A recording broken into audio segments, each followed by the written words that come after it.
Good evening, race fans, and welcome to the digital desert here at Phoenix Raceway.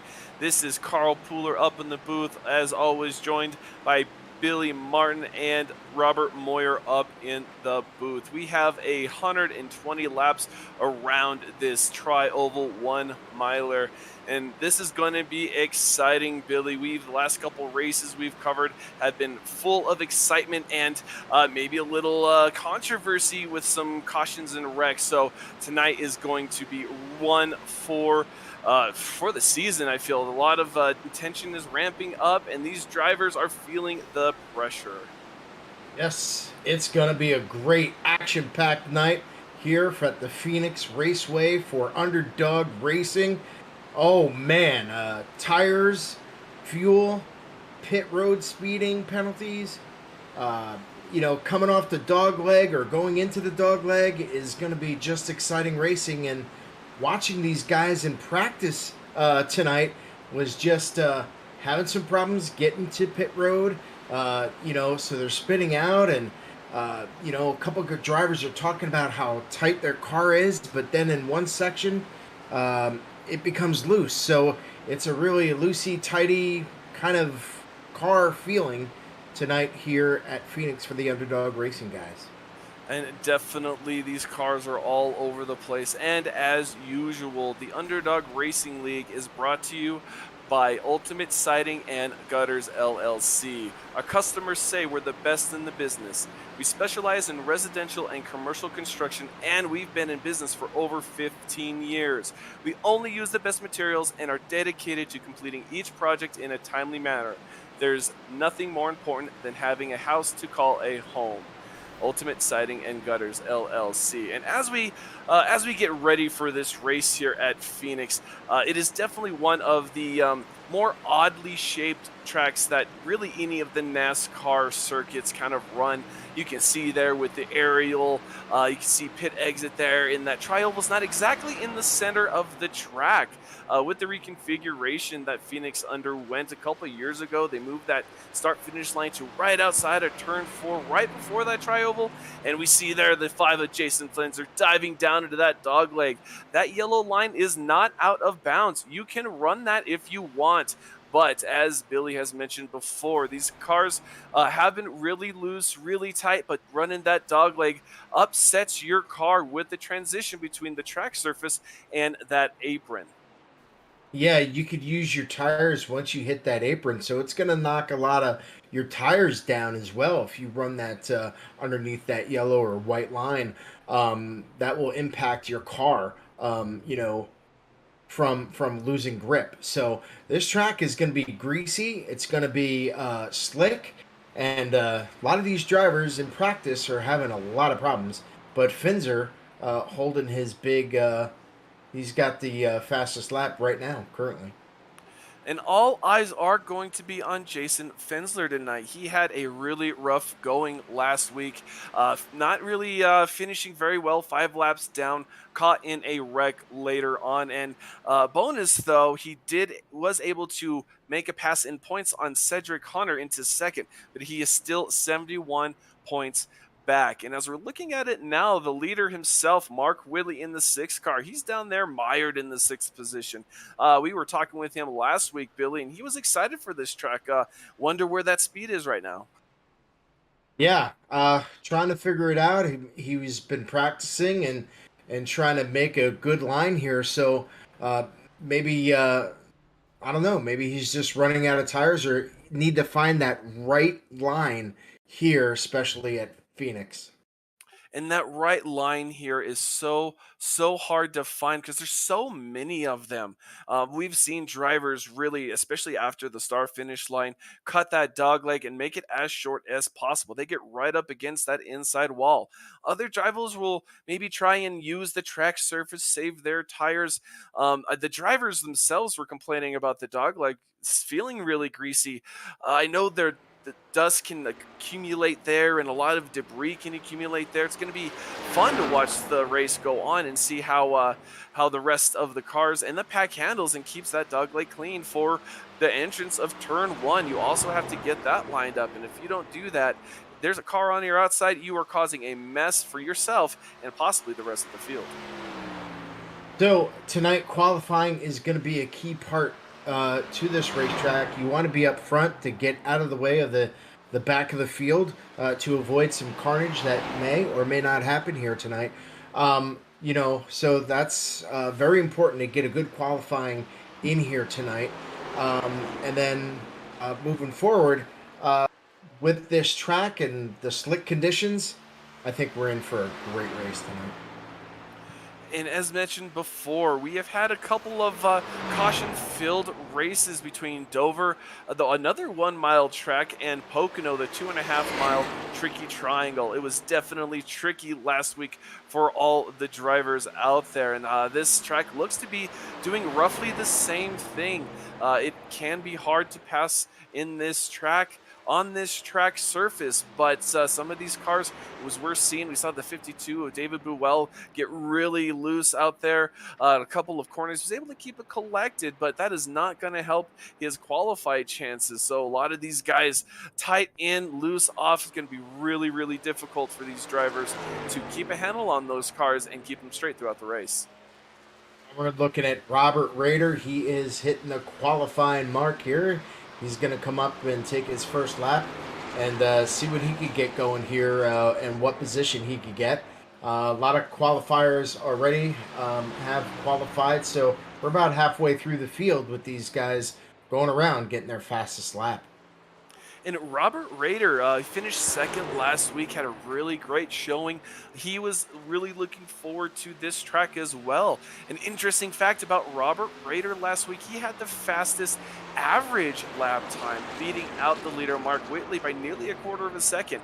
And on a 2.5 mile race like Pocono, that could really pay dividends. But here at a mile-long course bill, it's going to be really difficult to maintain that pace throughout the race. Yeah, this is going to be a good one to maintain. It's going to be difficult. Probably, this track here is probably, in the top five of difficult tracks to run. Right now, Robert Rader is got a second place, and now Cedric Hunter just took the pole. So, waiting on still a couple more drivers to hit this qualifying mark to see where they're going to put in for this race tonight. So it's going to be fun-filled action here tonight. And definitely hitting on starting towards the front. That back straightaway is really, really narrow with walls on both ends. If anything were to happen, there is not a lot of places to go. And we've seen the exit at turn 2 be really tricky, wanting to put down the power and get that engine going, get those tires spinning, but that definitely upsets the car, upsets how it handles, and the grip. You just really break the grip. And as we're watching the 25 of Trevor Earhart, looks like that first lap, it's going to put him there in 6th place, our previous season's champion. Another interesting fact, we didn't run Phoenix in the Underdog Racing League last season. So a lot of these drivers, for some of them, maybe their first time, especially limited time, getting on Phoenix in one of these Xfinity cars. So they're all going to ride a new chapter here tonight for this track and see what they could do, especially for these rookies. This is going to be a hard track to run tonight, Carl. Definitely difficult. A lot of seems to be one of those tracks where you love it or hate it, and it was really a 50-50 talking with some of the guys and going through chatting with some of the drivers through there. But as we watch, qualifying has just wrapped up. We are going to pull up the running order, the starting order here for the start of these 120 laps, 120 miles here at Phoenix Raceway. So real quick, we'll pull up the lineup, and we definitely know Cedric Hunter took that lead spot and took it quite commandingly, but a lot of these other guys looking to maybe capitalize on a good start as well. So here we are, we pull up the starting lineup. Cedric Hunter in first, Robert Rader in second, Jason Fensler in third, Ray Lane is going to take that 4th spot, Mark Whitley in 5th, Trevor Earhart in 6th place,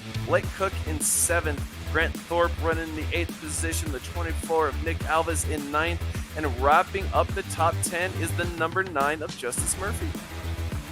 We have Justice Murphy. I'm sorry, James Loveland. 12th, we have Parker Johnson. 13th, we have Kevin Orlando. 14th, we have Dylan Waterman. 15th, we have Justin Standard. 16th, we have Ryan Tannewell. 17th, we have David Buell. And 18th, we have Jacob Sokokovic. And then 19th, we have Jason Catrone. And rounding out our top 20 is Cody Dorsey. In the 21st position is the 14 machine of Scott Kerberg. 21 machine of Christopher Heights is in 22nd.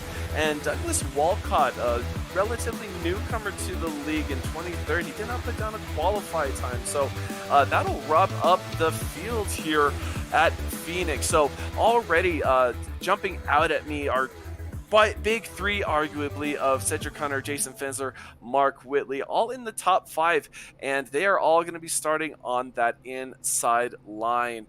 We have seen these past couple of races, these guys have been pushing each other a little harder. At the Roval 3 weeks ago, we saw Mark Whitley and Cedric Hunter trade paint. The 5 and the 6 have also gotten into incident speeding penalties, so keeping the car clean, keeping the car straight is going to be key tonight. So, and a very surprising qualifying start, and he looped his car, was the 21 car of Christopher Heinz. So that's going to he's going to have to work hard getting back up to the front, as he was, one of these guys that were up in the top 10 last week. And that just goes to show how the ebb and flow of the sport. You could have a just absolute killer of a run, killer of a qualifying, great finish, and then come next week and then just miss a line, miss a mark, and you just totally have to rethink your strategy. But as we're talking, the pace car makes a left, and here we are, green at Phoenix. Jason Fensler leading the pack to the start-finish line. Oh, this is the back straightaway. I am sorry, ladies and gentlemen. The reconfiguration got me a little backwards there, but Jason Fensler maintaining the pace speed right next to Robert Rader in the 53, the 6 of Mark Whitley there, right behind him, the 44 of Ray Lane in the 4 spot, and we are green. And as we are watching, we see the 5 car shoot down really hard on the inside of the dog leg, and going into turn 1 already kind of get a 2-car split. Ooh, they get really close there of the 6 and the 44. The 44 is really pressing hard on that middle lane, trying to get down there, and he does, coming down the back straightaway. Banging and beating on each other already. This is starting to be exciting. As we took a look at Cedric Hunter, he's just way out there. So these guys are dive bombing. I kind of love this track, especially as a viewer, where you can see him dive down in the quarters, get all excited, and it's just such a great scene so far here tonight. And you are already seeing the multiple lines these drivers are trying to run. The inside, the outside, the middle line, and there is an issue on the back straightaway. Oh, looks like the 33 of Justin Stunnard is on track, and he'll get it righted. So lap 2 already an incident, Billy. This may be a sign of things to come. These past couple of weeks have not been kind to the cars. Have a lot of damaged cars these past couple of weeks, and we're starting early here at Phoenix. Yeah, here it is, and we talked about getting loose, and then I'm in a real struggle here, and it looks like these guys are already struggling, and we're only in, the 3rd lap here already. So quite fun field here tonight. And as we pull up the Freaky Fast instant replay, we see the 33, Justin Stunnard. Looks like he's just trying to mind his own business, get out of turn 2, and he just loses the rear end of that car, hits that inside wall, and bounces back into the rest of the field. And Billy, this is what we were talking about earlier. Looks like everyone else seems to get through relatively unscathed, which is good. But, man, you lose that grip off of turn 2, just giving a little too much throttle, and you just spin out. And that was really close to ending a lot of guys' nights. But really good on him to keep it out of the wall and relatively keep the damage low for everyone else. Yeah, coming off that turn 2, that's where it's going to be a hot spot here tonight. Right there, and it seems they either hit the or stay down to the apron, coming back up, getting their tire in there, and that's where they seem to lose it. So this is where it's going to be the hot corner right here, just before, just a little bit after pit road. And as we're talking here, of course, this is on lap 4. We're going to be to lap 5, but there are only 30 laps in this stage, so we will be 26 laps away from the stage, which that's a decent number, but this track is so short. These laps tick away so quickly. In a blink of an eye, they'll be gone, and Jason Fensler desperately needs those stage points. We see the 6 of Mark Whitley behind him. He is the leader by 71 points, a very, very healthy margin. Jason is going to be wanting to keep that 6 car in his rear view mirror all race long. When you look at the recovery of the 21 car for Christopher, as he was started dead last, but now he's making his way back up through the field. So he picked up, at least 4 spots here. So he's doing well to get back up to the front, and he's currently in 18th. And also the 13 of Cedric Hunter. He was given an EOL penalty after some incidents last week at Pocono, and he's trying to recover, but we've seen him go through the field before. He's up to 15th right now, but it's not easy to pass on this track, as we've seen so far with the 33 of Justin started losing the rear end. But as we are watching through the Geico restart line, green flag is out, so it looks like we have an extended caution. So we're going to rack him back up. The pace car's going to come back out, so I wonder what that was about. But definitely these drivers ready to go and wanting to get on that throttle early, obviously, as you see with the 33. Yeah, extra caution. Not sure what happened there, but maybe they just weren't lined up correctly and they needed another lap to go. So that happens in racing all the time, right? So you just never know. But yeah, it's here we go, and you got it, my friend. And it's not just, yes, it happens in racing, but again, this is a relatively short track. There's not a lot of time, not a lot of distance to get everything sorted out, get places figured out. So sometimes taking that extra lap can help, get everything sorted and a little more organized. As I say that for the restart, we see the 5 and the 6 door to door in the restart zone. There the 5 goes, launches like a cannon. It's this huge restart, and again dives down as low as he can through that dog leg to cut that distance in half as he turns into 1. Looks like the 44 of Ray Lane is going to get on the inside of the 6 of Mark Whitley. So Ray Lane making a charge early here towards the front. Yeah, he had a fast car in practice, so now it looks like maybe he found the notch here to gain up. So it's really nice to see that, and the 53 car as well up there with Robert Rader. And Robert Rader started second down to 4th. Just kind of goes to prove how hard it is to restart in that outside line. Turn 1. This track is a really short track. You're always seeming to lean on that right front tire, and it really depends on the driver how hard they want to push that tire early in the run. As we see the car, the 44 in front of him, got about 3/4 of a second lead. But here we are on lap 9, 22 laps to go to the end of the stage, and already pushing hard is the 5 of Jason Fensler, just trying to break away from everyone else at the moment. Yeah, and he's doing a good job with that. Now we're going to take a look at the 25 car here. Trevor Earnhardt struggling, trying to get back to where he was. And now we quickly move over to the 27 car, Kevin Orlando. Talked to him today. He was excited about this track and talking about how his car is pushing and being tight at the same time. Now you take a look at the 13 car, who's got some action here. He started from the back of the field. He's up to 13th position so far.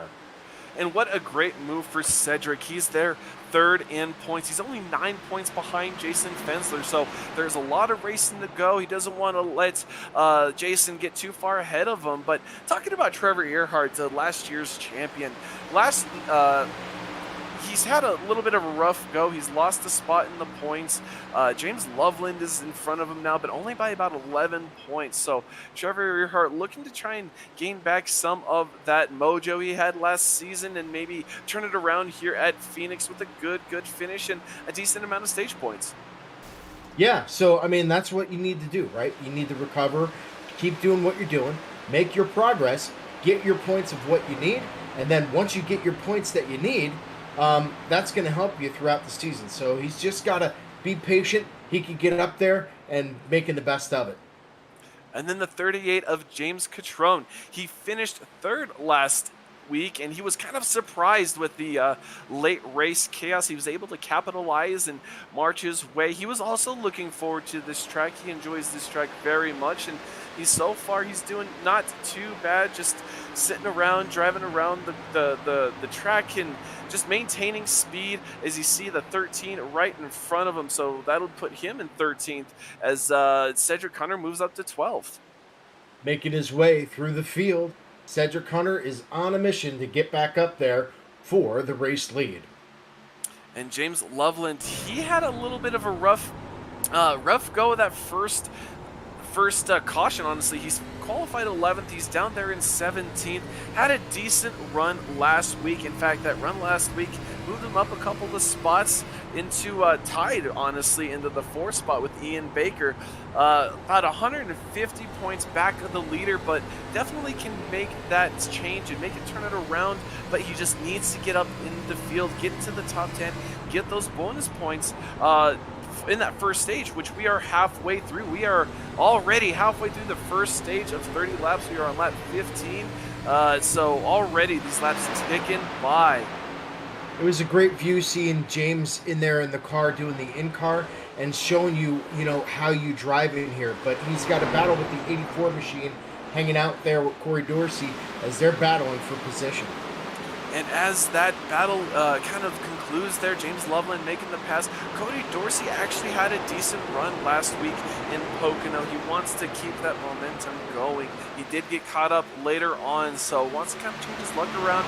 But getting passed by James Loveland there's maybe not the best thing he wants to see. But Dylan Walterman of the 99, that sharp, freaky, fast paint scheme, he's doing, I would say, okay. He started 14th. He's another one of those drivers who's fallen back a little bit down there in the 17th position, looking to make. Oh, and as we are watching, we are seeing caution on the track. We see damage to the 77 of Grant Thorpe, and he was in 9th before this caution came out. So definitely already race of attrition, seeing these cars getting beat up early.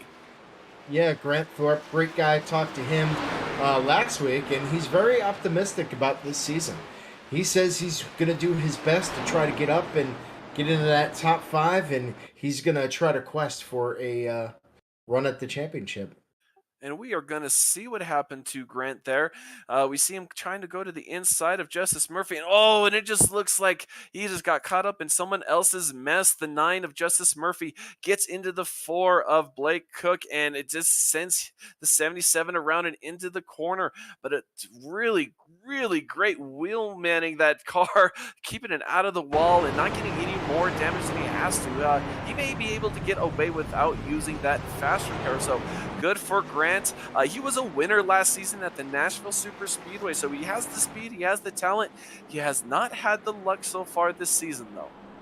Here they come down pit road. A lot of guys coming down pit road. They're going to get things going here. Put some tires on, maybe fix some of that damage if it's able to be repaired at a decent time. And a lot of these guys were already over halfway through the first stage, lap 19. So we have about 12 more laps in this stage. These guys are already thinking, oh, I think I need tires because this track will wear them out. I was mentioning that right front earlier, and this may be one of those cases where a lot of these guys are kind of in the back of the pack wanting to get those tires early, maybe leapfrog the field come the stage. And as we're watching, we see that left side go up on the 77. So he's getting tires, definitely a good move, getting that damage repaired. He's not going to use that fast repair, so the rest of the field is going to pace. But there is the leader, the 5 of Jason Fensler. Not had quite the start of this season that he's wanted, but the guy that's really put a wrench in that is the driver behind him of the 6 of Mark Whitley, with Mark winning 4 races already this season, and Jason Fensler only winning a couple. So Jason wants to hope to add another win to his column tonight. And look at Cedric Hunter too. Now he started in the longest line. Now he made his way back up, and he is hunting because now it puts him in the 11th position from the back where he started. So kudos to him as he's making this track. Man, don't count him out because he's going to get right back up there, and we got 10 more laps to go in this stage. And he will definitely get back up there. I think of all the tracks that any NASCAR goes to, the Xfinity Series, whatever have you, the inside line here is such an advantage because immediately you can dive down onto that dog leg, get away from your competitors, cut that track distance a little bit, and just make a little bit more time up. And he's there in that 11th spot. He will start on the inside lane. He can and will most likely be able to crack the top 10 before this stage ends, getting those much needed stage points. So Kevin Orlando, he is now gained 3 spots from where he started tonight. Kevin Orlando, one of those drivers, talked to him today, and he was very optimistic about about this track. So I think he's got it figured out here. And Kevin Orlando did really well at Pocono until a late race incident kind of gathered him up. He was a little dejected after that. He was really looking to put that paint scheme of the Wolf Conservation Center on the podium, but just didn't quite work out for him. But we see the cars lined up, see the 5 bobbing and weaving there, trying to keep heat in those tires, trying to keep those tires clean. Definitely an important part of this race, especially with the 6 of Mark Whitley next to him. The 44 of Ray Lane is a really aggressive driver, so he's going to be looking to keep the 6 on the outside and the 44 behind him as they creep down this back straightaway. It's going to be exciting as we can't wait to here goes green flag racing already as we got Finzer up there with Mark right there doing it. And here they come, and they're going to dive right down to the bottom, and good old Finzer has the lead. Fenzler, not as great of a restart as he had last time, but we see the 44 get right up in there, right to the quarter panel of the 6, coming at it too. Looks like the 6 is going to prevail on the outside, but don't look now, right behind the 44 is the 53 of Robert Rader. He has had speed all season with a second place finish last week. He is looking to keep that momentum, definitely wanting to maintain his position, get those points, and really try and bulldoze everyone. But right there's a 48 of Parker Johnson getting passed by the 13 of Cedric Hunter. That is 4/8. That is great work. He's already made 3 spots in the 3 laps that we have gone green. Lap 23, we are 8 laps away from the stage concluding at lap 70. But Parker Johnson not giving up quite that easy, taking the inside.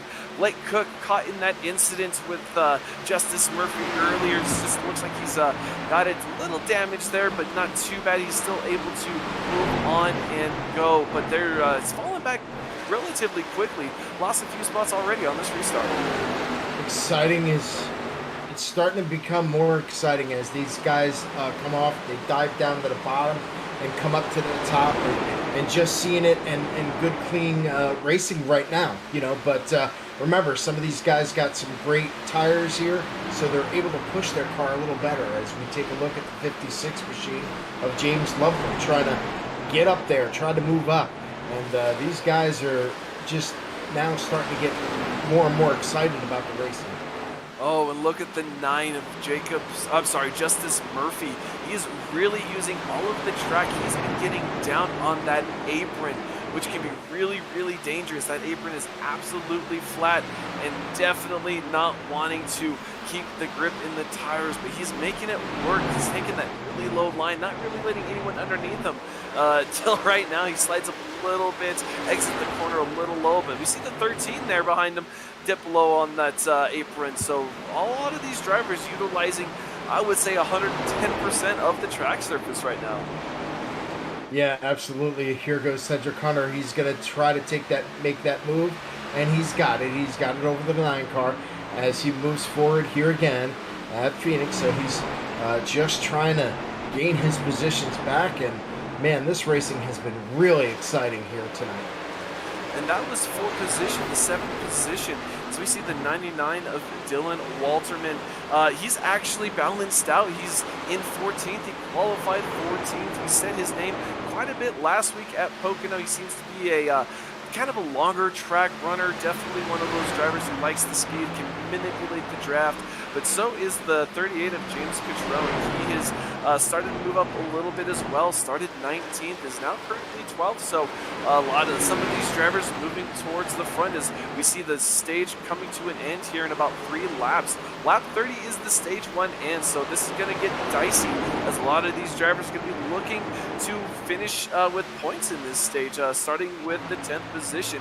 And as we're talking, there is a battle for third, the 53 making a move on the 44. Talking about those points, Robert Rader definitely wants those points tonight, making the pass on the 44 of Ray Lane, but don't look now.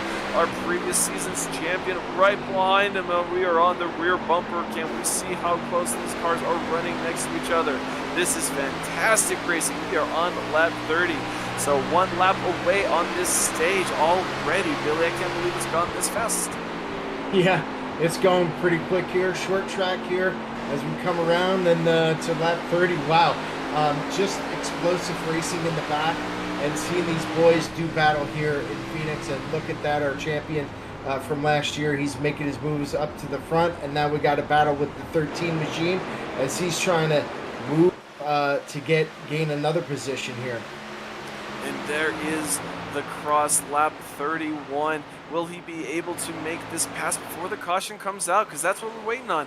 This caution comes out. That's what determines and freezes the field. And he is working it hard right now. He has definitely tried, but cannot make the pass on the 44 as the caution comes out for the stage. The 5 of Jason Fensler with the commanding lead of this field so far. Definitely keeping an eye on Jason Fensler. Looks to be back in form. But we will step away real quick and come back when we go green.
Welcome back, race fans. We have just watched the conclusion of stage one, racking them up and getting them ready for stage two.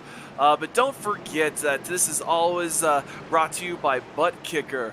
Every game deserves a truly immersive experience. The ButtKicker Gamer 2 lets you feel every detail from subtle footsteps to the rumble of a V10 powered race car.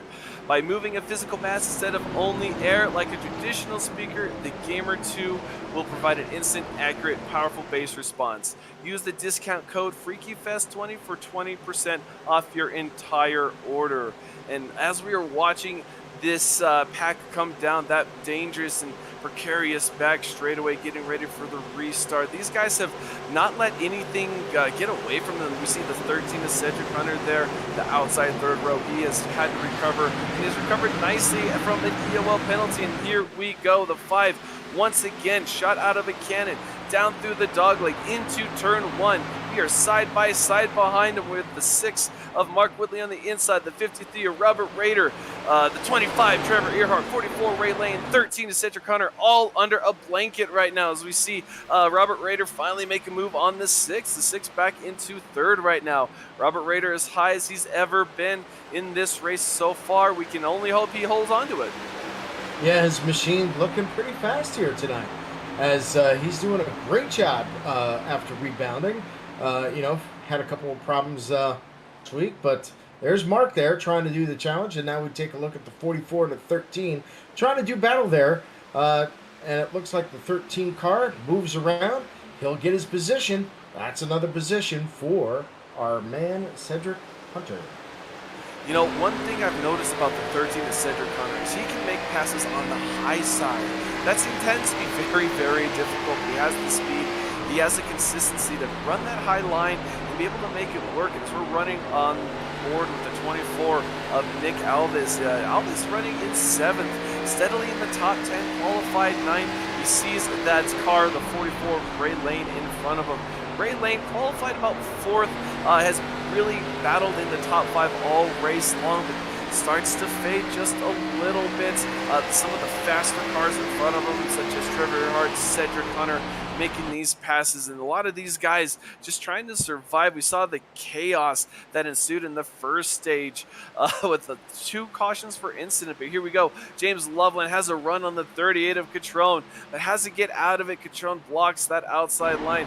Oh, we see the 9 of Justice Murphy get right on the bumper of the 56, but the 56 making a move on the outside line. 56 also utilizing that outside line for passes, so a longer way around the track, but these guys are making it work. Making it work, making it stick. Trying to stay away off that turn where you can go down and hit the apron and spin out. So these guys looks like they have settled down and found their way around the track. But as we're talking, 56 still battling with the 38 of Catrone. These guys are door to door right now. The 38 taking the inside dog leg, cutting that track distance, but going into 1, the 56 prevails, takes that position away. So another position for the 56 of James Loveland after his 11th starting position earlier today. James Loveland working that car as he comes through turns 3 and 4, coming down and trying to see what he could do if he could catch another position here. Ooh, and we're looking here. The battle for 4th is starting to heat up a little bit. Cedric Hunter, Trevor Earhart, the 44 of Ray Lane. They are trying to find a way around each other. Ray Lane on the bumper of that 13. Ray Lane being able to follow, but the 25 being steady, being smooth, has a little more of a shallow entry into those corners, with the 53 taking a much more wider arc. Seems to do counterintuitive things. The 25 can gain on him in the center in the beginning of the corner, but the 53 starting to make that gap a little bit better. Look at that cluster of cars. That's all 5 of them right there. That is 3rd, 4th, 5th, 6th, 7th, all in a line right there. These guys on top of each other. If anyone makes a mistake, they are going to be able to, their competitors are going to be able to capitalize. Right now, this is where the action of the track is here as we just passed through turn 4. And the 25, the 44, the 53, the 13. Oh my God, it's just a whole bunch of drivers here trying to get in, settle down, and try to make a move. And moves to see it, the 56 making a move on the 48 of Parker Johnston. Johnston has just kind of floated around in that position, not falling too back, but not advancing either. Definitely struggling keeping the 56s. They drive side by side for this is a couple laps now, but we are on lap 45. The stage here ends at 70, so already 25 laps to go in this stage. These drivers looking for anything and everything they can get out of these cars. Really, but interesting though, from what we saw from the first stage, a lot more single file racing. And as I say that, the car back there looks like the 9 of Justice Murphy takes a inside line, makes a pass there. But these guys, for the most part, racing on the inside line and only occasionally taking that inside dog leg after the start-finish line. Yeah, and you know, when you look at this race battle here with the 56 and then the 44 there, it's just seeing these guys getting in there. They're looking pretty settled. It looks like they're trying to make a move as we speak. Here comes the 38 underneath, and they're all taking like different lines. They got one on the high, one on. So you know, I guess it really matters which way they're driving. As we take a look at the 38 machine now, you know, he's James Catrone. He's doing a really good job here tonight, and we saw him in practice, and he was not having a great time or a great practice. And look at the 27 of Kevin Orlando Jr. Started 13th, running 12th right now, but under attack by the 77 of Grant Thorpe. If you recall, Grant Thorpe got kind of caught up in another person's incident, saved it, kept it out of the wall. Seems to have made repairs on that car, put some fresh tires on. He is on the move, looking after making the pass on the 27, looking to make a pass on the 48 as well, and that will break him into the top 10 for this stage, which really ends abruptly here in about 22 laps. Yeah, short time, but there's still a lot of time. As we look at the 77th car dive down to the bottom, almost hitting to the pit road exit entry, and just trying to get a better position in himself. And I like seeing these, you know, your different lines of view of diving in and then coming back and riding the high line. Pretty interesting, and it's nice to see a bunch of different lines racing together. And that was textbook, but as we're talking, there's a battle for fourth again. Trevor Earhart under battle. 53 of Robert Rader and the 13 of Cedric Hunter. The 25 is just struggling to hang on, cannot hold on to that inside line, and the 25 and the 53 are door to door with a bunch of cars behind them. We see the 6 of Mark Whitley there in front, but that bright pink number 13 is just salivating and chomping at the bit, waiting for one of these drivers to make a mistake, make a move, do something, as they stay door to door through the dog leg. These guys not giving an inch with 20 laps to go in this stage. These guys fighting for every point of position they can. 25 can't break through. The 53 is rolling the outside, but will they have enough momentum down the back straightaway? The 53 does. 53 prevails, but as we're talking, the 13 goes to make a pass on the 25, taking the inside line. 25 is beginning to fade just a little bit. The 13 again at the door. Will he take the dogleg? He will take the dogleg as the 25 cuts him off there. This is getting really dicey. Exciting racing as we continue here. As the 13 going, trying to get some more laps, trying to find Trevor, trying to get around Trevor here. He's got to figure out, go high, go low, as they hit the backstretch yet again, coming into the turns. This is really starting to pick up here with Underdog Racing.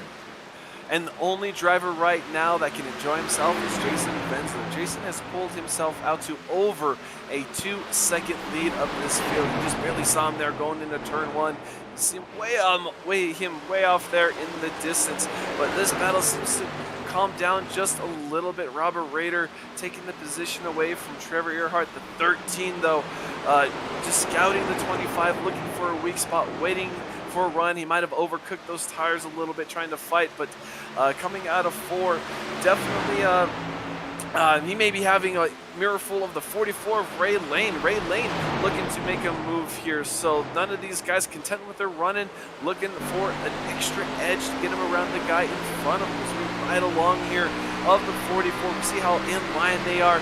The draft, not a huge deal. These these guys are running 160, 150 miles an hour, so it's going to do something. A lot of these drivers running the majority of the same line, so it makes it really difficult to pass. And these guys making use of that dogleg on that lap 13. Looks to have kind of balanced out there after that penalty in the 5th position, but considering starting at the back of the pack is really good work on 13 and driving that car getting to the front. Yeah, absolutely. I mean, you take a look at this and the way they're running here tonight. It's anybody's game here for the race for third. Just really exciting to see these drivers, settle down now, and so far so good for them. Watching it here, we're taking a look at the is that the 56 car? He's even trying to get back up there. James Loveland trying to hang out and see what he could do around this track. Actually, I think that's the 52 to David Buell. Kind of definitely comes and goes as he wants, not maybe having a great run, but being out there, being able to get any kind of laps is okay. Running 16th at the moment, but sometimes all it takes is getting out there, getting some experience. And it doesn't matter what it is, you can always take something into the next race. And these guys really just trying to hang on to some of these drivers, such as the 21 Christopher Heights. Got caught up in an incident earlier, so right now they're just waiting for the end of the stage here in about 13 laps, coming at 70. So once we get that stage break, these guys will be looking forward to getting fresh tires and re-racking the field as we get ready for the final push to the finish. But as we're watching here, that's a 31 of Ryan Twynham, lapped car. The 5, though, looking to make easy work of him. But will everyone else, lap cars, we haven't had to deal with lap traffic with the 2 cautions for incident in the earlier stage, but this stage has gone green, so lap cars becoming an issue. Yeah, he's Finzer's really putting it out there. He's definitely tearing down the track here tonight. As he is just fast. He figured out this track, and ever since we dropped the green flag, man, he's just been way out there and doing a great job, hitting his marks really well, using all that dog leg down there, using the track, and his car just looks wonderful here tonight. Billy, do you think he may be driving with purpose tonight, having not a great race last week at Pocono, having a very not a performance we're not used to seeing from the 5. He's got into an incident, fell some laps down, but this is what we're used to, seeing him gap the field, put down some fast laps, and just totally dominate our races. Right now we are 10 laps to go to the end of the stage. These guys hanging on. This has been the longest green flag run of the day for these cars, so these tires definitely got to be wearing, definitely got to be really hard to hold on to, as the 13 making moves around the 25. 13 moving up really quick now, getting on the bumper of the 53. So the 13 not content with 5th place, makes a move into 4th, and these lap cars starting to cause an issue for the rest of the field. Yeah, absolutely. Because and what you do here too is you could pick off the down lap cars, and what I mean by that is trying to use a cover, try to gain an advantage over the lap car, and then forcing the guy that you're racing behind you into a difficult move, and then you get around him, and then you open up that gap lead. So we'll see. It's definitely coming to play, and they're doing battle here with Robert Rader and Cedric Hunter. And the one thing I think, the 53 car, I think he wants to get back into the booth and talk with us. He loves the booth, but as we're talking, he gets into a lap car, the 14 to Scott Kerberg. Looks like, we have a yellow at lap 63, and right now, lap traffic. That was just an unfortunate event for the 53, just couldn't go anywhere. Ended up putting the quarter panel to the bumper of the 14 and putting him around. That's going to be interesting to watch, because damage could really hurt the performance of this car, especially on the front end, and he has had front row speed all day long, and see him caught up in that. He will get passed by the 25 of Trevor Earhart as well, but with the 44 of Ray Lane behind him, looks like we are going to pit lane. Wow, that was lap traffic already making an issue here, but with it so close to the end of the stage, Bill, I think some of these drivers want to get in, get some fresh tires, and then stay out at the end of the stage. What do you think? Yeah, definitely. You would want to get tires here, make some repairs if if they're quick enough, so you could get on to that next stage. Maybe that was just a broadcaster's jinx on Robert Rader there. So I definitely apologize for that one. But yeah, so coming down, getting tires. I know we're close to a stage end, so you may not see the race leaders come down. Well, and we just saw the race leader, come down. So right now, it leaves the 6 and the 13 next to each other, door to door. They raced really hard, really clean at the Roval. They did trade some paint, so we will be looking to see some more of that tonight, which is going to be really interesting with the 25 right there behind them. So these guys getting ready and re-racked. We have about 6 laps left in this stage, which concludes at 70. This is going to be a sprint, Billy, and this is going to be wild. The fireworks are just about to start. We're going to get into another stage. I think we're going to see drivers drive differently here once we get to the next stage. So it's going to be pretty interesting. And you know what? I got to give a shout out because I like to see Mark there driving the freaky fast machine. Isn't that pretty cool? Mark always gives us props at these interviews, and we've interviewed him a lot this season. May it not have been for the win, but he is on the podium more often than not. But I'm going to be looking forward to how these cars drive on these cold, heat cycle tires. That was the longest green flag run we've had tonight. The 13 has been able to make that outside line work for him. A lot of these cars have moved up to try and preserve those tires. How well will the new tires be able to take on the rest of the field? I think that's what is going to be the most important thing to look at, as on this restart especially. The inside line is definitely key, but can you hold it with the 13 right outside of you? Carl, I'm telling you right now, yes, I totally agree here, especially the restarts are going to be a key factor because these guys are going to be on cold tires. So we may see that slippage coming off at two, just before the or the beginning of the pit road. So it's going to be quite interesting to see where these guys are going to be racing, especially with restarts, and how effective are the restarts going to be, causing potentially caution. Potentially is the word. The top 8 cars did not pit, so ninth on back all took fresh tires at that lap 64. Leading them was Jason Fensler. So right now we are looking at the 6 and the 13 leading the race, and the 13 definitely hoping to get these 10 stage points, kind of make a steal from Mark Whitley, who has such a commanding lead in the points right now. But going down the backstretch, these guys are gearing up for a great restart, side by side. You see the 5 there in the back of the pack. He got knocked up in some stuff last week. Can he avoid it this week? Through the restart zone, and there launches the number 6 with the 13 following shortly behind him, taking that dog leg, taking a page out of Jason Fensler's book. The 13 there solidly in second. Lap 68, we only have about 3 laps left in this stage. It is a sprint for points. Oh, look at this, 3 wide coming out of 2, bouncing off the wall. See those old tires just struggling. These new tires just trying to make as much headway as they can. The 5 making moves. The 53 right there, Robert Rader, trying to stay with the 5. These guys are all for stage points, crossing the line. Lap 69, 2 to go. Number 5 trying to make another move on the inside of turn 1. That is the 24 of Nick Alves. He is going to make that move and make it stick. Right now, he is in right behind the 25 of Trevor Earhart. That one lap, he went from 8th to 4th. What a run on these new tires. Oh, yeah, definitely with the race lead coming on. Look at these guys going 3, going possibly even sticking 4 cars in there.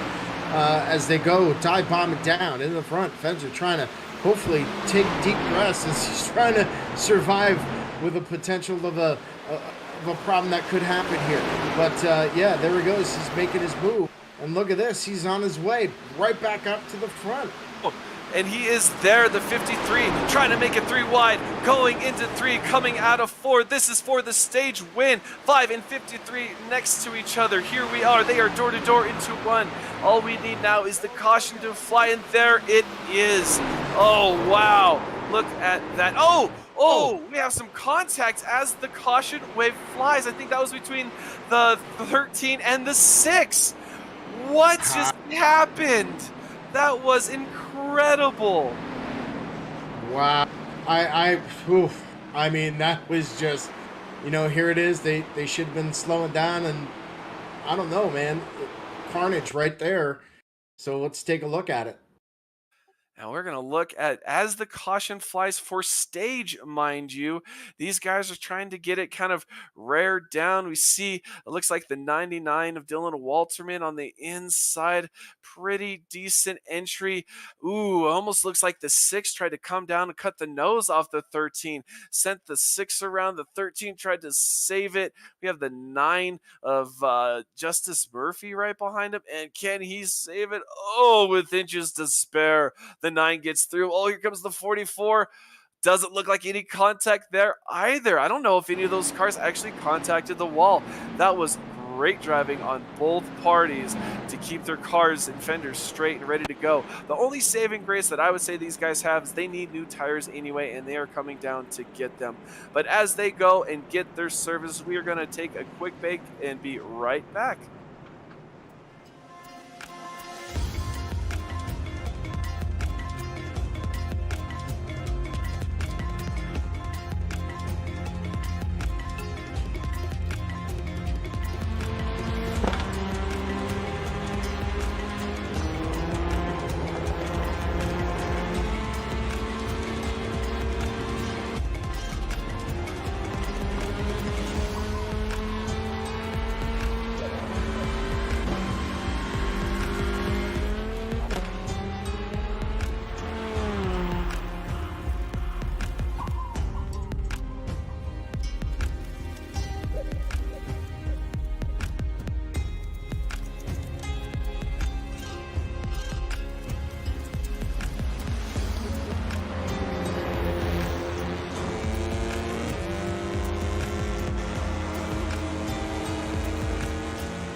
welcome back to Phoenix Raceway. We are watching the Underdog Racing League. We have just started stage 3 with a absolute crazy ending to the second stage and an absolute mix-up as we watch the 5 of Jason Fenzer takes out the 44. We see the 6 take out the 38, and they are all bouncing off each other, bouncing off the wall, but so far we are green. Oh, looks like the 25 sent through the dog leg, hitting into the wall, and now we are under caution. Our 6th caution of the night. This is the 4th one for incidents. Wow, that was all started at the front. Everyone trying to check up and find space that is not there. Looks like the 24 is going to have to use the 25 is going to have to use a tow. But man, we just get right back into it, Billy, and so did they. Yeah, and here we go. No patience there. I think it was the cold tires there causing that one as well. Coming off that corner. So let's take a look at the replay and figure it all out. And looking at it, we already see the 38 trying to get across the track. Oh man, it looks like the 27 gets sent up into the wall. This may have been a result of what's going on. Oh, Justice Murphy just going down, not realizing the 25 is there below him, and the 25 getting snagged on the wall. That is unfortunate for the hopes of the 25 because he was really hoping to turn his season around and get some points. But, oh man, you know, I'm gonna take a break and take a rest here, and we're gonna give a shout out to Advanced Sim Racing. They were founded in 2020, and they are the fastest growing North American racing simulation chassis manufacturer and digital motorsports equipment retailer. They're owned and operated by passionate sim racers like you and me. They design and build the sturdiest, most durable aluminum profile cockpits available on the market today. They ship to US, Canada, high quality rigs without any weak points, and most importantly, zero flex. You get that all 100% of your effort down there. Take a look at Advanced Sim Racing. Use the discount code FreakyFast5, all spelled out, to get 5% off your entire order. But man, I definitely would love to use one of those Advanced Sim Racing rigs to experience that really chaos of that wreck. That would have felt and been amazing. But the 53, our race leader, Robert Rader, hunting through the top 5 all day long, breaking into the top 3, and now leading the race. Billy, he may get to talk to us again sooner rather than later, like he wanted to. Let's hope so. He was very encouraging about it last week. He was talking about it when I talked to him. So, very interested about coming up and hopefully doing his best tonight. You look at your top 5 right now. Robert Rader won, Jason Fenzer second, Mark Whitley there in 6th, and then you got 9, Justice Murphy, and then rounding out the top 5. Look at that, James Loveland. Pretty cool tonight. Well, not only James Loveland, but look at that, the 9 of Justice Murphy. He started 10th tonight. He has made a way through. He was been able to dodge a lot of the chaos so far tonight and make his way towards the front of the field. But this has been an absolute wild race. Some cars just spinning, some cars getting caught up.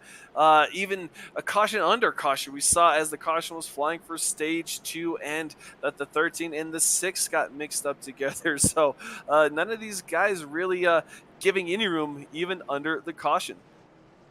Fireworks are sparking as sparks are flying here tonight at Phoenix with the Underdog Racing guys on the track here tonight. And it's been really interesting picking up. But like I said, these cold tires and then, coming off of turn 2, that's where the big problem is here so far tonight. And for you guys, for those of you at home, if you're wondering how the 53 was able to get up to the front of the pack, he only took 2 tires at the end of that stage. That's a really, really risky move, as we saw what old tires versus new tires on cars, but then you combine them on your own car and it just makes it handle completely different. Definitely tricky to see him run that 2-tire strategy, especially with the cars that are running around him. The 5 of Fensler, the 6 of Whitley. It's definitely fun to see him try some strategy and stay up there. But we see the pace car on pit road. We are just idling 55 miles an hour is pace speed. Robert Rader is looking to get that restart going because he's going to need any help he can get to hold off that 5 of Jason Jason Fenzer. And we are green. He has a great restart. Is able to shut down the lead from the 5 of Jason Fenzer. Takes the dog leg. They all fan out. Then they all congest into turn 1 here with the 6 and the 5 getting together. And right there, you can see the 5 gain just a huge amount of speed and time on the 53. And that's the risk of those 2 tires. And so far, he's making it work. Shuts the door on the backstretch.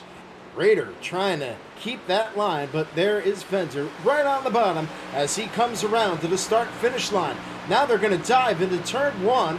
This is where Fenzer might have the advantage here coming in there. He'll make that turn, going on the backstretch. Fenzer with the lead. And that only took a couple of laps, but here comes Robert Raider again to the inside, going down the back straightaway, coming up to turn 3, diving really hard into 3, taking it really shallow, but those new tires on the 5 prevailing through 3 and 4. And here comes the 6 of Mark Whitley, looking to take another spot from the 53. Right now, I think the 53 is really regretting those 2 tires, but so far holding on strong as the 6 makes the pass on the inside of 1 and coming out of 2. They are door to door. Oh, looks like the 53 is going to be able to take advantage of maybe the 6 having to get out of the throttle. So here we go. The 6 is going to try it again here in a little bit. Those 2 tires seeming to work so far. Here comes Raider. He comes around, catches another lap here for second as Fenzer is on his way towards the lead as he keeps opening up the gap. But the race is back. Here comes Mark trying to work on the 53 now as he's moving around into the backstretch, comes down right where the tunnel 2 there is, clears it, and Raider still holds that second position coming into turn 4. And that is really impressive from Robert Raider. We had a really long run. He decided to take 2 tires that last time, really taking a chance. Being able to keep one of the fastest cars behind him in the 6 of Mark Whitley, but I think it's slowing everyone else down. We see the 13, Cedric Hunter, taking that outside line. Coming out of 2, we see the 9 of Justice Murphy, and then the 56, James Loveland. Those are a lot of cars out there that are waiting for their opportunity to make a pass. But here goes the 6 again, getting down on that apron, and we saw him get a little squirrely there. That apron really upsets the car, especially in the middle of the turn. It looks like 53 is going to prevail again going into turn 1. The 6 can't quite get a hold on that inside line. Here comes the 6 car now charging again as he comes through the backstretch and trying to make the move on Raider, but Raider holds in line. But there's Cedric Hunter. He's right behind him there as he's got a race for third for 3-car battle. Now it's coming back up to the start-finish line, and it looks like we still, maybe the 6 car might have the advantage going into the turn as we watch from Cedric Hunter. Being on board from Cedric Hunter, you can see how close those guys are getting and just how wide the 13 is taking that corner. And as we were talking, he gets that momentum. Not only does the 53 get passed by the 6, but it also gets passed by the 13 of Cedric Hunter. Now Cedric Hunter is setting his sights on the 6 of Mark Whitley. These guys had contact during last stage at the very, very end as the caution was coming out. Definitely willing to see and wanting to see some of the fireworks fly, as you say, Billy. But I think the 13 is the only car taking that really high line into 1 and just rocketing out of 2, and just look at that. But we are seeing this fight between the 56 and the 9 has gone on for laps. They keep exchanging positions back and forth, and then there's the 44 and the 24. Ooh, the 44 has a huge run off of 4, taking the turn, getting underneath the 9 of Justice Murphy and making that pass. So the 44 is dialed in right and looking to make another pass on the 56 as the 24 of Nick Alves behind the 9 is trying to make that pass as well. These guys are racing hard as they go through the backstretch. It's the 44, the 9, and the 24 trying to track down that 56 of James Loveland. Can they do it? Here comes the 44 underneath them, trying to drive that car right back down. Seeing if he got it there as we look.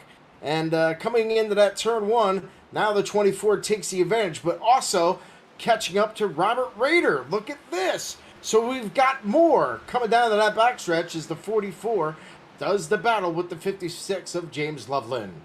And that right there, the 44 makes the pass. The 53 of Robert Raider is falling back with that 2-tire strategy. You know, if that caution hadn't come out right after that, that strategy may have worked. He may have been able to stretch it out a little bit. But once that caution came out right after the stage break, that kind of really hurt that strategy, getting everyone back up together and having that launch that he just needed and he couldn't get. But here comes the 44 on the bumper, the 53. The 53 definitely shutting that door. He loves that inside line. If you're going to have to pass that 53, it's going to have to be done on the outside. Not impossible, but it is going to be difficult. As we talk through the dog leg, the 44 gets that inside line and shoves it into one in the inside of 53, door to door coming out of 2. This is really intense racing, and he is able to hang on the 53 as to that 4th position. So he is hanging on for dear life, but under attack hard by the 44. Here they come around the start-finish line once again. Raider trying to keep that position, but the 44 dives all the way down to the bottom here, trying to recover back up to the top as, man, it's getting really intense for these drivers driving around, trying to get that position. And again, nose to tail. Here comes the 53 car. Oh, hits the wall a little bit, gets a little squirrely, and that's going to lose more positions coming into the turn. And look at that, we might have a 56 car goes into the wall. Oh, we just saw that 53 got into the wall, really had an accordion effect on the rest of the pack. The 56 trying to make a move on the inside and make that pass, but it just could not happen. Absolutely heartbreaking for the 56 of James Loveland here. Lap 95 of 120 in the 3rd stage. Hopefully and that's at the very, very exit, but we're going to go to the freaky fast replay and see exactly what happened. The So 56, oh, good. So as we're watching, we did see the 53 bounce off that wall just a little bit, and the 56 just could not get underneath the 53 in time. That closing rate was much, much faster than he anticipated. And coming here, gets a good shot from the 9 of Justice Murphy. And as we watch that outside wall get closer and closer, heavy damage to that right front corner. That's going to need a fast repair if he has one left. And then, unfortunately, the 4 of Blake Cook, man, nowhere to go, just gets caught up in it, and that's just maybe the end of the day for the 56. Once he has that fast repair, he'll have to come down. We'll have to wait and see if he's done for the night. But, all right, our race leaders coming down pit road right now, trying to get their tires and get some Sunoco fuel in here as we're at lap 96 of 120 here in stage number 2. And these drivers had 5 sets of tires available to them. So really, if you got them, you might as well use them because you don't get to take them next week. So that's what a lot of these drivers are doing. New tires they're going to have to get ready for about a 20-lap run. So they are trying to get everything prepared and ready for that run. Let's see. Right sides go up, right sides go down, and the left sides go up. So no 2-tire strategy. I think a lot of drivers saw what happened to the 53, but as I'm talking, we see the 38, James Catrone, get out there. So we will have to see where everyone files out in when they are done and getting them racked up. This is going to be very interesting as the 7 cars did not come down pit road. And that's probably because of the earlier caution. So it's going to be quite interesting. It's going to be a little jumbled up here as we move forward here at lap 97. Jumbled up indeed, and this is just a lot of these drivers just trying to make strategy. We saw Robert Rader take 2 tires. He was able to hold on for a couple of laps, but eventually fell back. So definitely taking a note from him and wanting to see where everyone ends up. And actually, that puts him in first place with the 24, Nick Alves, the 48 of Parker Johnson there in 3rd, Dylan Walterman in 4th, Grant Thorpe, we saw it get a little squirrely earlier in the race, in 5th. This has completely shaken up the standings for this race, Billy. This is exciting. Most definitely. Tonight here at Phoenix, we're looking, I don't think we're going to see a green flag pit stop tonight, unfortunately. These guys are driving well. Some of these drivers are doing really well, and then controlled chaos or chaos happens. And now look at Finzer starting deep in the field. Fensler, Hunter, Mark Willie, all starting really, really deep in the field. A lot of the names we haven't called so far, such as Alves and Johnston, Walter Dillman, just really, really interesting to see these guys up front. And our leaders, our big threes, we see there behind these cars, but we are green. Lap 99, 22 laps to go, and already some contact. Looks like the 38 comes down a little bit into the 5, trying to take the dogleg, but the 5 trying to get on the inside of the 52. Oh, here we go again. 31, Ryan Twynham gets spun around in turn 1. And the cautions breed cautions here at Phoenix Raceway. We cannot seem to go. We had a great green flag run through the second stage, but between before and after that, it's just been carnage and chaos. Wow, I would have never expected this, as this is our 8th caution, our 6th caution for incident tonight. Patience, patience, patience, and you got to be patient when starting the restarts. We said restarts were going to be the problem tonight, and they've turned out to be that way. And then getting into that off at turn 2, just been a big disaster for a lot of drivers here tonight. And, you know, patience is out the window. We have 20 laps left. It has just ticked away in the blink of an eye. And we hit it on earlier, 120 laps, 30-second laps roughly, depending on, you know, how fresh your tires are. But these drivers, patience is out the window. They, especially on restarts, that's when all the drivers are bunched up. You can pass a bunch of them in a short amount of time, especially utilizing that open dogleg. So patience is not in their vocabulary with under 20 to go tonight. You know, I guess you're right. You know, patience is not, but you have to, I don't know, get slower here to go faster. So what I mean is you want to hit your marks, but these guys are just throwing it in there, sending it in there. And once you send it in there and you're into that risk, that could be a problem. Maybe Robert Rader made the right call by choosing what he's doing right now, because he's out of the carnage. These top drivers are out of the carnage. And so it's going to be quite interesting to see what we got here with, like you said, like 18 or 17 laps left to go. So I think it's not over yet. And I think he definitely wanted to be up front. You know, and this is just Billy, back me up on this if you agree, but I think a lot of it also has to do with the fact that we have a lot of cars that we don't typically see in the front 5, in the front 6. A lot of these cars aren't typically up there. So it's a different style of driving when you're up front versus when you're in the back. So especially when you have these faster cars coming through, it makes it a different dynamic in how you drive the other person. So instead of trying to pass that faster car, you have to keep that faster car behind you and make sure they don't pass you. So I think that has a lot to do with a couple of these restarts. A lot of drivers not used to being in that position are in that position and finally getting that experience. And for better or for worse, this is what we got. Yeah, and you look at the top 5, right? So you got Robert Rader, right? And then you have Nick Ives. You have Dylan Waterman, Grant Thorpe, Parker Johnson. Not too many of these guys, and Kevin Orlando too. Not too many of the guys experienced being up front. So you're right, yeah. So we got new names up here. So it's going to be quite interesting if they can hold up these top guys that normally are up in the top. And like we said, the laps are ticking away. We have about 17, 18 laps until the end of the race. We are 1 to go. Lights on the pace car are out, so we will go green this lap. And we see, honestly, the half of the top 6 started this race outside the top 10. So definitely an opportunity for these drivers. These guys get really amped up, get really excited, get a little jittery. Oh, I'm in the lead. Oh, I'm close to the lead. I can do it. And that just, you want to push it that much harder. And sometimes you just push it over that edge that, for better, you may or may not be able to keep it.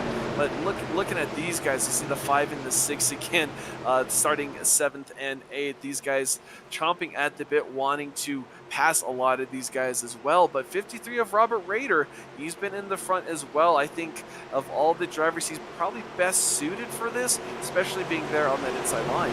But we see the pace car off.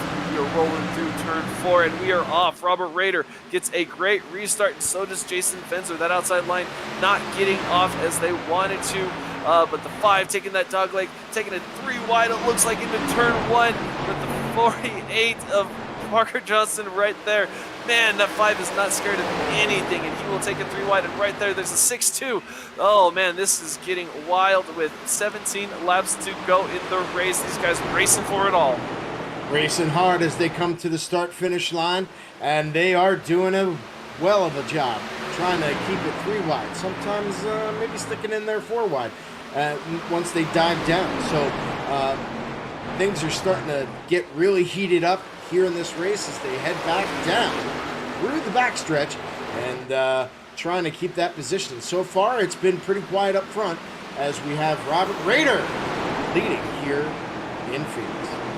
There we see the 27 Kevin Orlando Jr. trying to take the inside of the 99 Dylan Walterman, but cannot make it stick. Looks like the 6 and the 5 may try and take the outside line around him. These guys have been on rails all day long to see what they can do with it, but they are back there with all the dominating speed that the 5 had. Oh, we see the number 9 bounce off the wall. Oh, we have more carnage on the back straightaway. Caution again. This is the 9th caution of the 9th. Oh, wow. Turn 2 once again collecting another casualty. Man, these cars are just getting beat and banged left and right. Oh, this is intense. Another caution, another restart, and another re-racking of the cars. But we're going to go to the fakey fast instant replay and see what exactly happened. See the number 9, you saw him dancing across the track. The 48 of Parker Johnson in front of him takes it wide. Oh, the 48 hits the wall, comes down into the 9, shoves the 9 into the wall, and then gets collected. We see the 44 of Ray Lane there. It looks like the 84 of Cody Dorsey as well.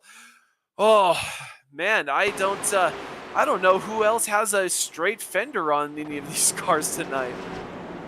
Yeah, when you look at this car damage coming around and when he hit the wall, and then you had the old ping pong, the old ping pong or pinball effect as it knocked out, a couple drivers here tonight. So, just coming off that turn 2, hit that wall, and then chaos broke through again. So, tough time coming off that turn 2, and that's been the death of some cars here tonight.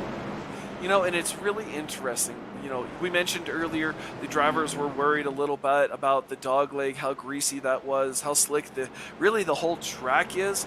No one really hit on turn 2, although we did see it in practice. Turn 2 was where a lot of these drivers were getting loose, getting a little squirrely, but just the combination of the tight racing quarters, the relatively narrow track back there, and all these cars. We have 23 cars on the field, or we started with. That just congests it even more. And these guys are, for better or for worse, just trying to survive. It's become a battle of attrition, and these drivers just trying to make it to the end at this point. It's the first time that they run this series, here at this track. So, Xfinity here, pretty tough. It's tough. It's kind of like Darlington, right? So, it's a tough place to tame. And we're seeing that out of drivers, especially coming off that turn 2. And one of the little bit of the racing I was looking at before that caution is between the 5 and the 6. The 5 was doing as much as he could to keep that 6 behind him. Maybe not for the race lead, but that one extra point, because you never know where that point will come in handy. But right now, it looks like Mark Whitley is about 2 spots in front of Jason Fenzer, so they will start nose to tail come this restart. Will be interesting to see if the 5 will give the bumper. We know the bump and run can come into play here at Phoenix with such a, for the most part, predominantly low line dominant track. So these guys looking to get whatever edge they can. But as we're rolling around, we're going to come on lap 110. We're going to have 11 laps to go under caution. This is going to be a really exciting 9 lap race and sprint to the finish. Carl, I got to tell you, so far we've been doing this for a couple weeks now, you and I, right? And so far, this, I think, with 10 laps to go. You're right. I think this is one of the best races I've seen. I like the action. I like the way they're going, using the high line, the low line, diving down and having a great time. I think I really enjoyed this week's race at Phoenix. You know, we may be having a good time, but I can guarantee you some drivers are a little hot under the helmet there.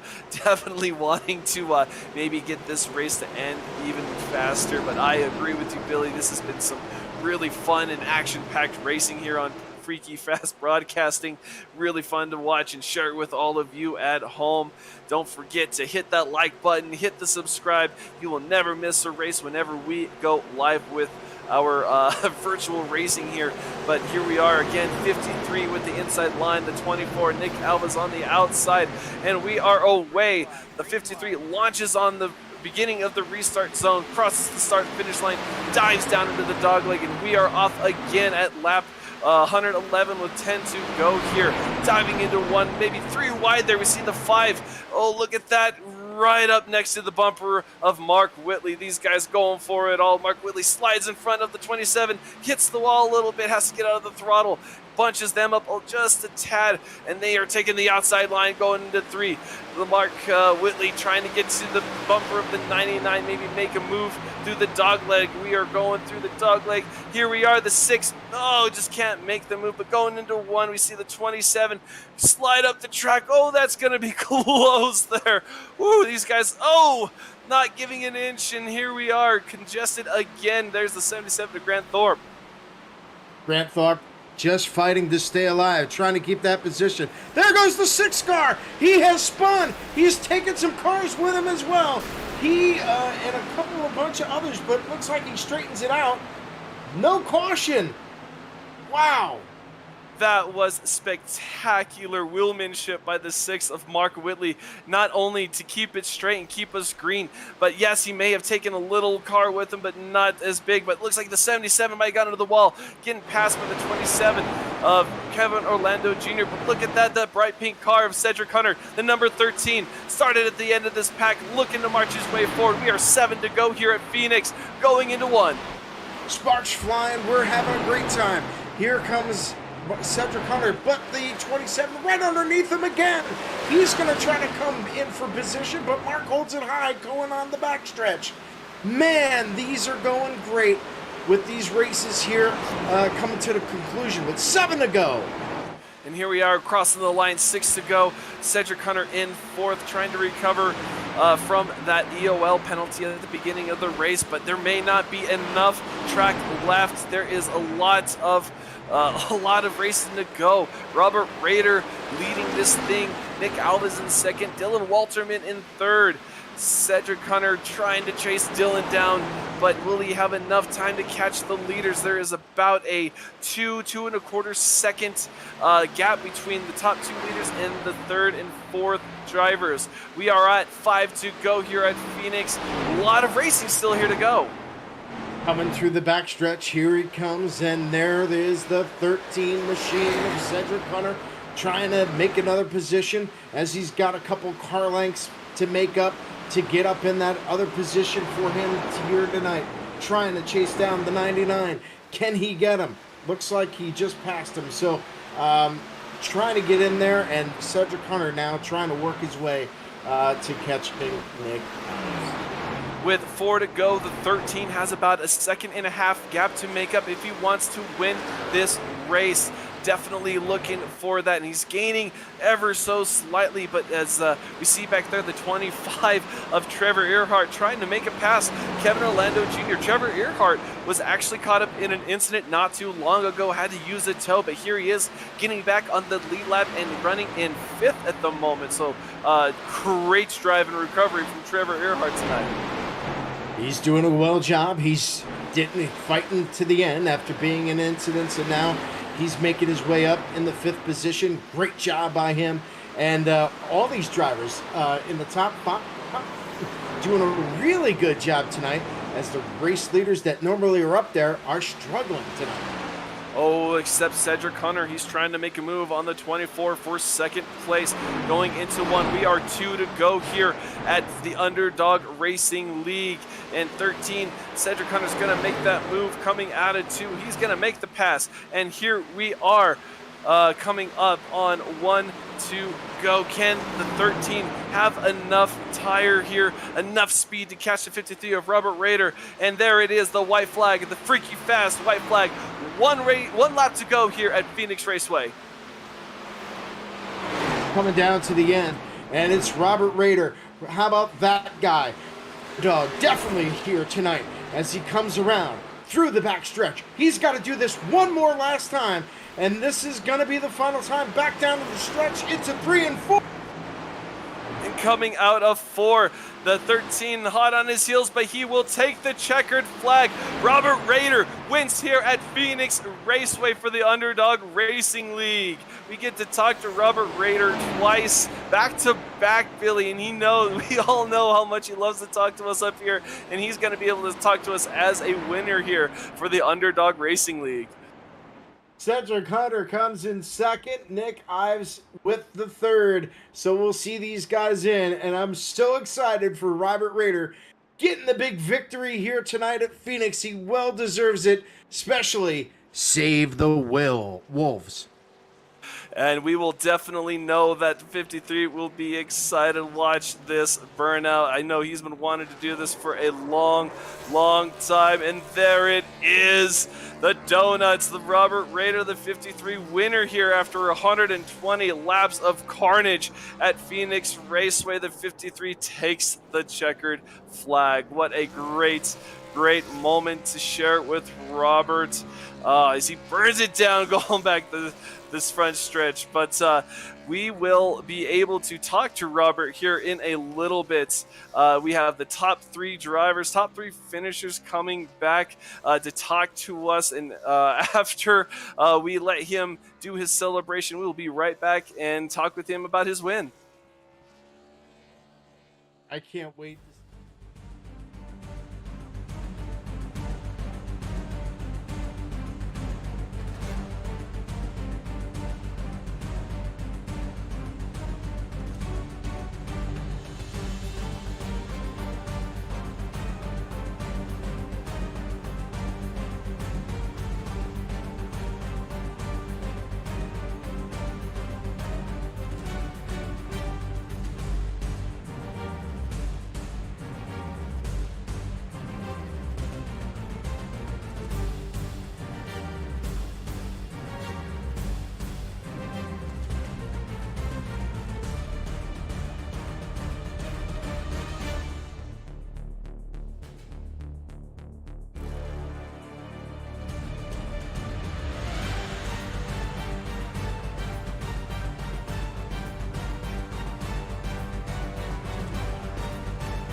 Welcome back, race fans. You have just watched a incredibly, absolutely exciting race here at Phoenix, as only the Underdog Racing League can provide. We are here and visited with our top 3 finishers. We're going to start with the 3rd place finisher, Nick Alves. Hey, Nick Alves, this is Carl and Billy up in the booth. That was some great driving, a lot of carnage. Started 9th. Take us through all of that and surviving that race. Yeah, with the new configuration here, it's pretty crazy, especially now with the transition and 1 and 2 and 3 and 4 being different. But it was all about survival mostly, just staying out of trouble. And the second to last caution really helped me and Robert out a lot. The top 5 were focused on just letting the pace car by, where pit lane was actually open and they didn't notice. So we capitalized and got the track position to for the final 20 laps or so. How was your transition going into turn? It looks like everybody had a problem coming out of turn two. How did you keep your car straight tonight? Turn one and two, it's kind of tricky. A lot of guys at first were entering low, but I noticed if you entered into the second to third groove into turn one, you could actually exit at the bottom and maintain a lot more speed and get a decent run going on to three and four. And I know that the racing was difficult here.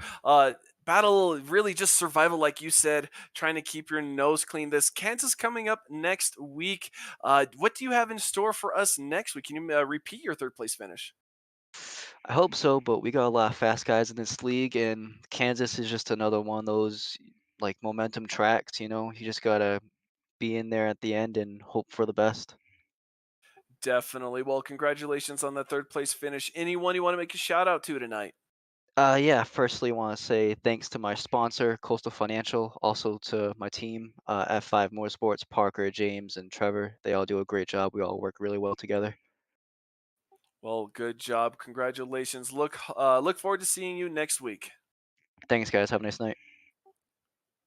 And that was third place Nick Alves. But here up next is the 13 Cedric Connor. Cedric, you finished in second place after having starting with an EOL penalty, having a couple incidents. How did you get through that and conquer this track tonight?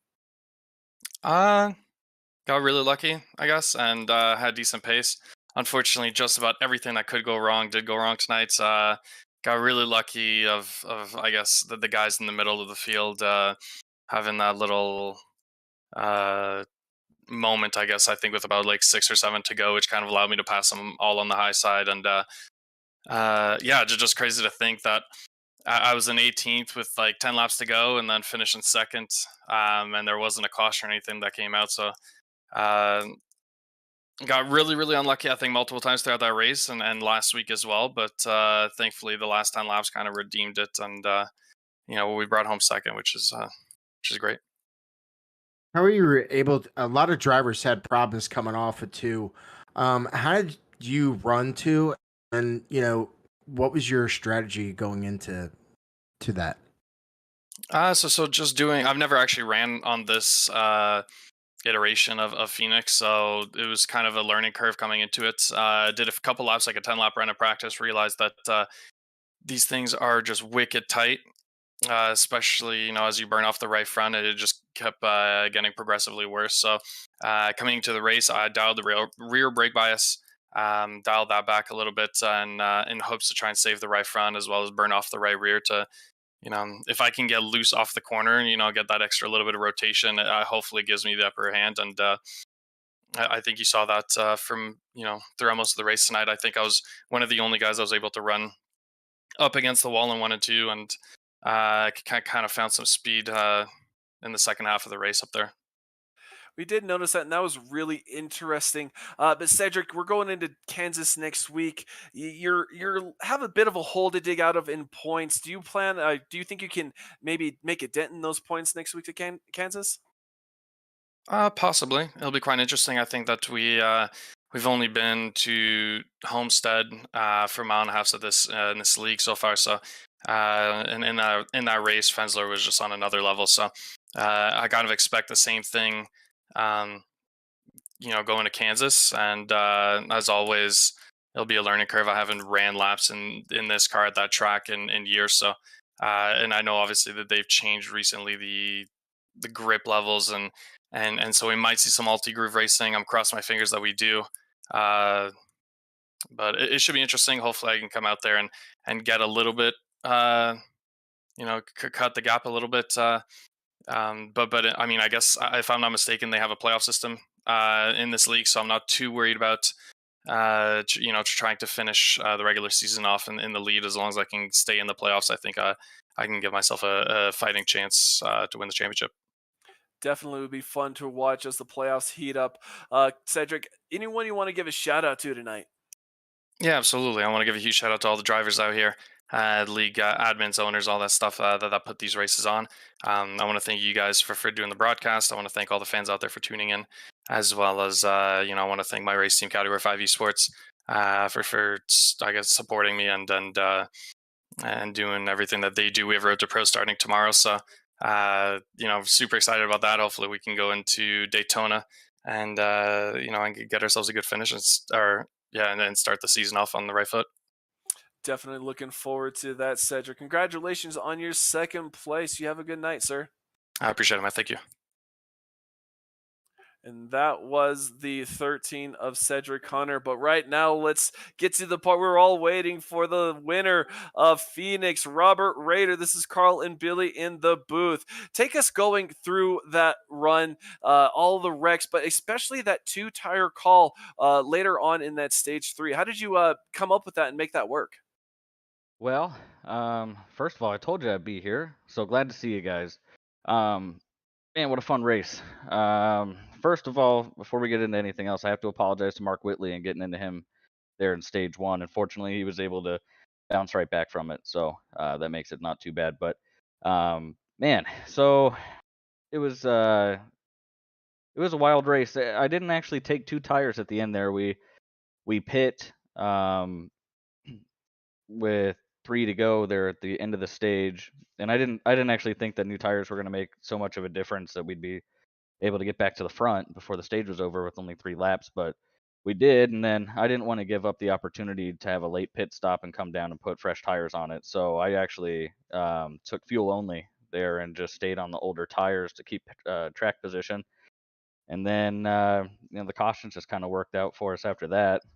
And man, it feels good to finally win one of these races. It feels like it's been a while. Hey, this is Billy here. Just want to congratulate you on your win tonight. I mean, it was pretty awesome. Maybe I'm just your lucky charm here, Carl and I. So yeah, congratulations.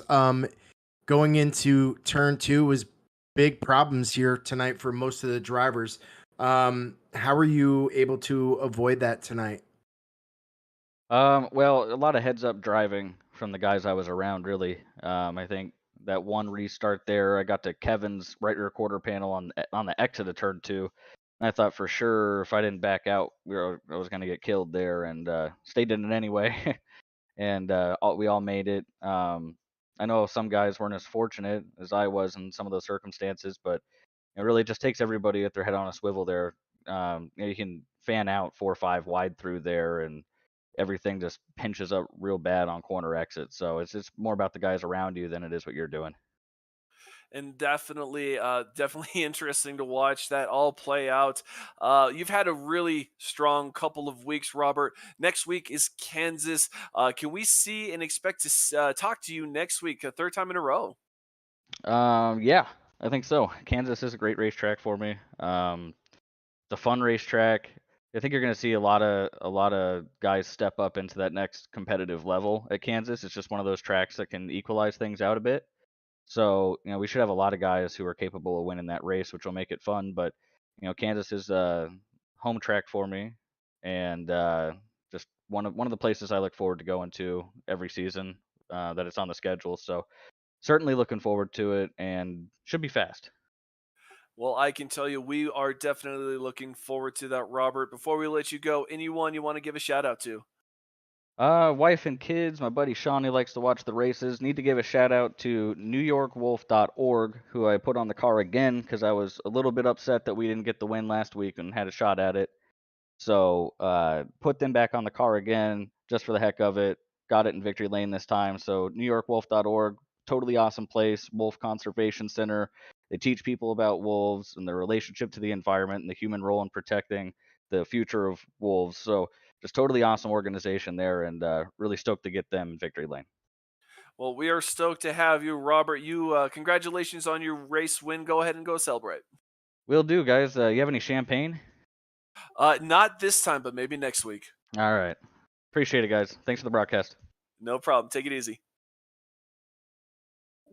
Well, that was our top 3, and Billy, they did not disappoint. These past 3 races have been caution-filled, but so exciting to watch, so intense, and just so just competitive. We've seen a lot of these guys get to the front these past few weeks.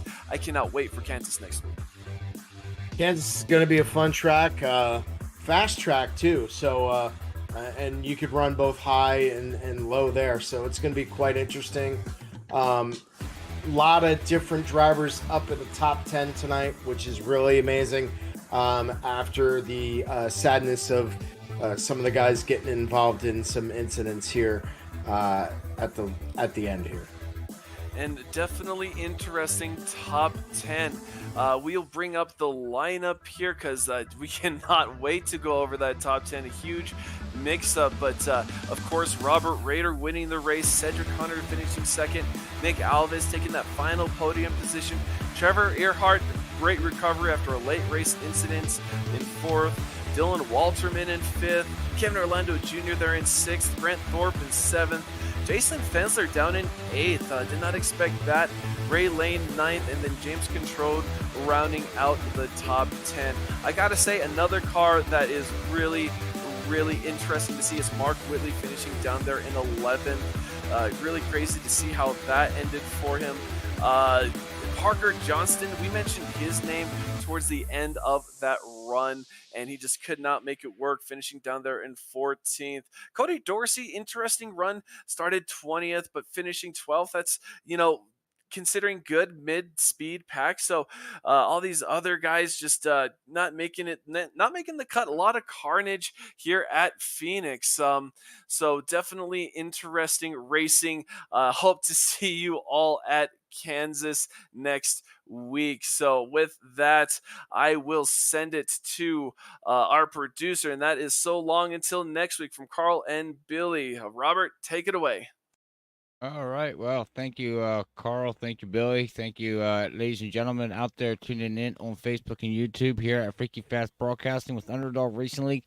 We do much appreciate it, and hopefully you enjoyed tonight's content. Man, oh man, great racing, beating and banging there at the end. We seen it coming. It was just leading up until the head exploded, and it did. There was cars hitting each other left and right, but you know what? That's called hard racing. Every once in a while, you'll have that, and some drivers, it is what it is, ladies and gentlemen. But, man, it was fun, and it was great to see Robert Rader there here in this 53 machine finally get it in victory lane. It's been a while for him to finally do that, but congratulations to him.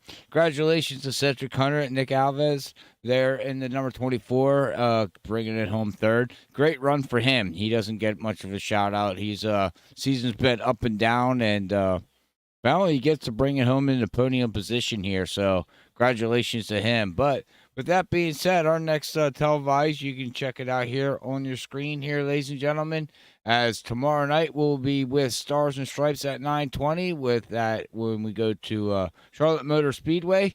That's going to be a fun race to watch. Basically one of the first tracks in iRacing that we actually had, and a lot of people know how to run that configuration, around there, especially with the old Gen. Man, it sounds so weird to say. It's the old Gen 6 cars now, because it's not the current. It's the old as of starting this week. So that's kind of weird to say. I said that last night. Gonna say it again. It's gonna sound weird, but yeah, they're in the Gen 6 cars tomorrow night at 9:20, and then we head off on Saturday night to NISCC Cup Series at Talladega Superspeedway at 8:50, when that is going to be the final round to see who's going to be the top four running at Chicago. That's going to be fun to see who's going to be running at Chicago for the championship race. No one's locked in, ladies and gentlemen, so make sure you tune in for that action-packed. But not only that, it does not show up on the schedule, but we do got something special coming up this Friday with MPI, the dual races at 9 o'clock. Make sure you tune in then, as we watch to see how they line themselves up for their Sunday night season opener over there at Podium Esports. And they got a 500-mile coming up. But before they do that race, they got to set the duels. And it's going to be here on Freaky Fast Broadcasting Friday night with Brian Johnson, Zach Hall calling all the action. So make sure you tune into that. But with that being said here, ladies and gentlemen, thank you, everybody, for tuning in. Until next time here at Freaky Fast Broadcasting, like we always like to say, God bless everybody. We love you all. Peace out.